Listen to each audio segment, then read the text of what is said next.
موسیٰ علیہ السلام نے پوچھا کہ اللہ میرا جنت کا ساتھی کون ہے؟ تو اللہ نے فرمایا وہ کسائی بازار میں بیٹھتا ہے، وہ تیرا جنت کا ساتھی۔ موسیٰ علیہ السلام حیران ہوئے کہ میرا ساتھی کسائی، نہ کوئی مجاہد نہ کوئی عالم۔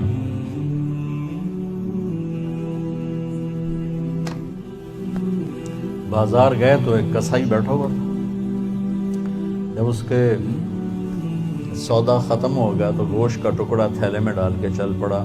موسیٰ علیہ السلام اجازت لے کر اس کے ساتھ ہی چل پڑے۔ وہ گھر گیا، اس نے اس کو کاٹ کے ہانڈی چڑھا دی، آٹا گوندھا، پھر آٹے کو نرم ہونے کے لیے رکھ دیا، پھر سالن تیار کیا، پھر روٹی بنائی، اس کو تھالی میں رکھا۔ ایک عورت ایسے پڑی تھی، ایسے یوں کر کے، تو اس کو جا کے ہلایا، کہا ماں جی اٹھو کھانا کھا۔ تو اس کو ایک ہاتھ کا ایسے سہارا دیا اور دوسرے ہاتھ سے اس کو کھانا کھلایا۔ جب وہ فارغ ہو گئے تو اس نے یوں سر ہلایا کہ ہن میری بس۔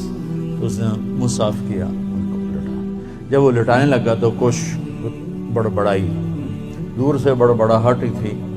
تو موسیٰ علیہ السلام کو سمجھ میں نہیں آیا کہ یہ کیا کہہ رہی ہے۔ جب اس کو لٹا کے فارغ ہوا تو کہنے لگے موسیٰ علیہ السلام بھائی یہ کون ہے؟ کہا جی میری ماں ہے، کوئی اور بھائی ہے نہیں، تو میں صبح جب جاتا ہوں کام پہ تو سارے اس کی خدمت، کھانا پانی دیکھ کے صفائی کر کے جاتا ہوں، جب واپس آتا ہوں تو پہلے اس کو دیکھتا ہوں اور اس کے بعد پھر اپنے باقی کاموں میں لگتا ہوں۔ تو موسیٰ علیہ السلام نے فرمایا جب تم اسے لٹا رہے تھے یہ کچھ کہہ رہی تھی، کیا کہہ رہی تھی؟ تو وہ کہنے لگا جی کیا کہنا ہے، ماں جو ہوئی تو جب بھی اس کی خدمت کرتا ہوں تو کہتی اللہ تجھے جنت میں موسیٰ کا ساتھی بنا، میں تو جی کمی کسائی ہوں، وہ اللہ کا نبی کلیم ہے، میری کیڑی اوقات ہے میں موسیٰ نال جا رہا۔ موسیٰ علیہ السلام نے فرمایا تیری ماں کی دعا نے تجھے موسیٰ تک پہنچا دیا۔ تو والدین بہت بڑا سرمایہ ہوتے ہیں آخرت بنانے کا، دنیا بنانے کا، کہ دعا لو۔ میرے نبی کا فرمان ہے کاش میری ماں زندہ ہوتی اور میں عشاء کی نماز کے مصلی پہ کھڑا ہوتا اور میں سورۃ فاتحہ شروع کر چکا ہوتا اور میرے گھر سے میری ماں کہتی محمد، تو میں ماں کے لیے نماز توڑ دیتی، فرض نماز توڑ دیتی۔ آپ نے فرمایا اویس کرنی کا نام تو سب نے سنا ہوگا، میں ان کے گاؤں بھی گیا ہوں، ان کے خاندان سے بھی ملا ہوں۔ یمن سے معارب جاتے ہوئے راستے میں پہاڑوں کے بیچ میں ان کا چھوٹا سا گاؤں آتا ہے۔ یہ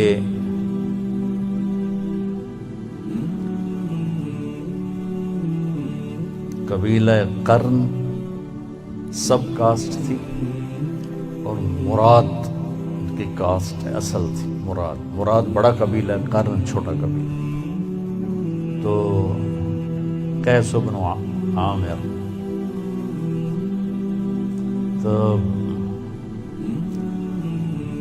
اویس بن عامر، تو آپ نے ارشاد فرمایا کہ جب اللہ جنت میں لوگوں کو اجازت دے گا تو اویس بھی چلے گا، جب جنت کے دروازے پر پہنچے گا تو اللہ کہے گا باقی چلے جاؤ، اویس کو روک لو۔ تو وہ تھوڑے پریشان ہو جائیں گے کہ یا اللہ ان کا پلس رات بھی ٹپ گیا تھا، دروازے کے اوپر کیسے روک لیا، تو تھوڑا سا وہ گھبرائیں گے، تو پوچھیں گے یا اللہ مجھے کیوں روکا ہے؟ تو اللہ فرمائیں گے ذرا پیچھے دیکھو، تو پیچھے جہنمی لوگ کھڑے ہوں گے، ان کے خاندان بھی اور دوسرے بھی۔ تو اللہ تعالیٰ فرمائیں گے اویس تو نے ماں کی خدمت کر کے جو مجھے خوش کیا، ماں کی خدمت، جہاد نہیں، تبلیغ نہیں، فتوے نہیں، مفتیاں دے، تو نے جو ماں کی خدمت کر کے مجھے خوش کیا، یہ پیچھے سارے جہنمی کھڑے ہیں، جس کی تو سفارش کرے گا تیری تو فعل سب کچھ جنت میں ڈال۔ یہ تو پازیٹیو آپ کو سنایا، نیگیٹو سناؤں۔ میرے نبی نے سے پوچھا گیا یا رسول اللہ قیامت کب آئے گی؟ آپ نے کہا اللہ کو پتہ، کہا جی کوئی نشانی بتا۔ کہ جب اولاد ماؤں کو ذلیل کریں گے تو قیامت آ جائے، اور پھر کہا خاص طور پر جب بیٹیاں ماؤں کو ذلیل کریں گی، خاص طور پر مینشن کیا